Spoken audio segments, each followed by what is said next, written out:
The Bold and the Beautiful's Kim Matula joins the Hunting Wives. Former The Bold and the Beautiful star Kim Matula, ex-Hope, is heading to a sudsy hit.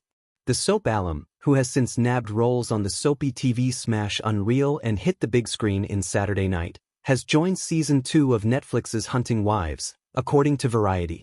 Related, Netflix renews Hunting Wives for Season 2. The trade site had the name of Matula's character, Nadia Kelly, but we don't know any more info about her yet. Alex Fitzallen is also boarding the cast as Lincoln Trout. A summer hit for Netflix, Hunting Wives follows Sophie, Brittany Snow, who moves to East Texas, and sparks fly between her and Margot, Malin Ackerman. Per Variety, Season 2 features a division as Sophie and Margot are on the outs.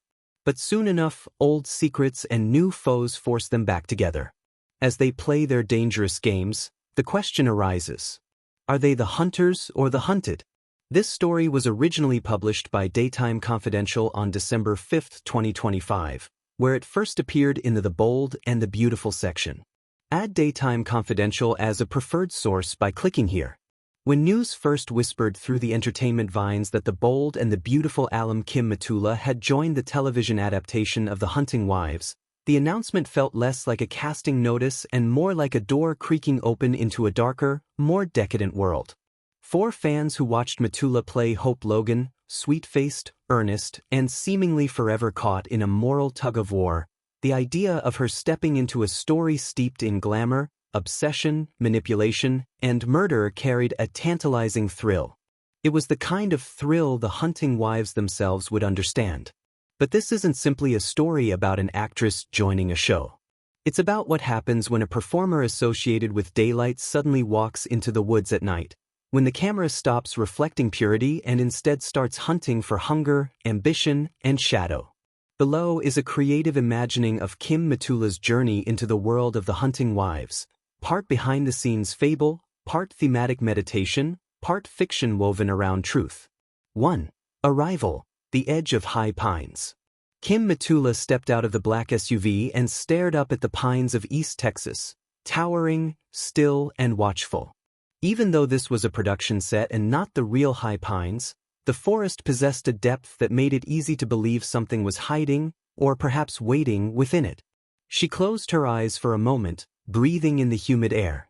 Hope Logan never walked into a place like this, she murmured with a half-smile. The role she'd been cast in for The Hunting Wives, one the producers had asked her to keep secret for weeks, was a departure not just from her soap opera past but from anything she'd ever done. The Hunting Wives were not women driven by heartbreak or longing. They were driven by hedonism, secrecy, and an intoxicating hunger for power. And Kim's character, they hinted, would be one who seemed harmless until the moment she wasn't. A perfect playground for reinvention. Ready? A production assistant asked, handing her the day's script. Kim tucked a strand of hair behind her ear. Ready to get messy. She walked toward the trailers, unaware that this project, this twisted story, would demand not only a new kind of performance but a confrontation with the parts of herself she'd never put on screen, ambition sharp as a fingernail, curiosity that bordered on reckless, and a simmering desire to shake free from the definitions others had placed upon her. 2. The Hunting Wives universe, glitter on the trigger. Before Kim filmed a single frame, she spent nights reading the novel, pen marking pages, sticky notes fanning out like colorful confessions. God, these women are a mess, she scribbled on one note. Delicious on another. The Hunting Wives were a social circle born from boredom and privilege, led by the magnetic and mercurial Margot Banks. Their nights were fueled by bourbon, illicit outings, target practice, and a brand of female friendship that balanced affection on the edge of a razor. These women were as likely to pour you a drink as they were to ruin your life. The showrunner had told Kim, "We want your character to appear like the safest person in the room, until the audience realizes she's the most dangerous." Kim relished that. Soap operas, for all their drama, often confined her to innocence, patience, and heartbreak.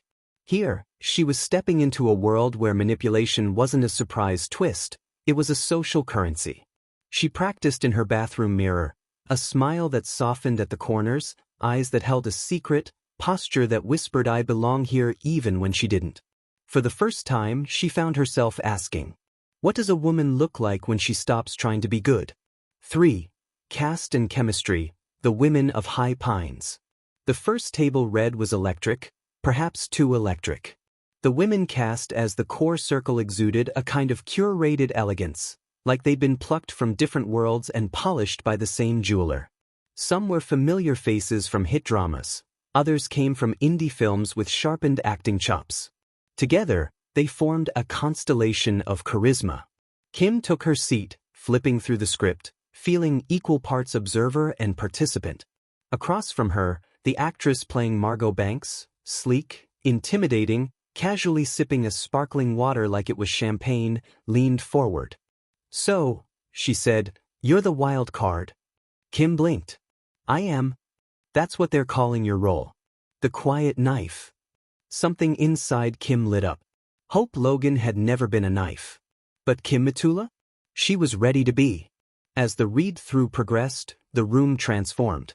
Lines weren't just spoken, they were wielded. There were flirtations laced with venom. Jokes dipped in guilt. Silences heavy as thunderclouds. When Kim delivered her first major line, one hinting that her character had spent far too long holding her breath and was finally ready to exhale, the room shifted. A subtle ripple of attention moved toward her. She felt it. Everyone did. The showrunner smiled. There she is.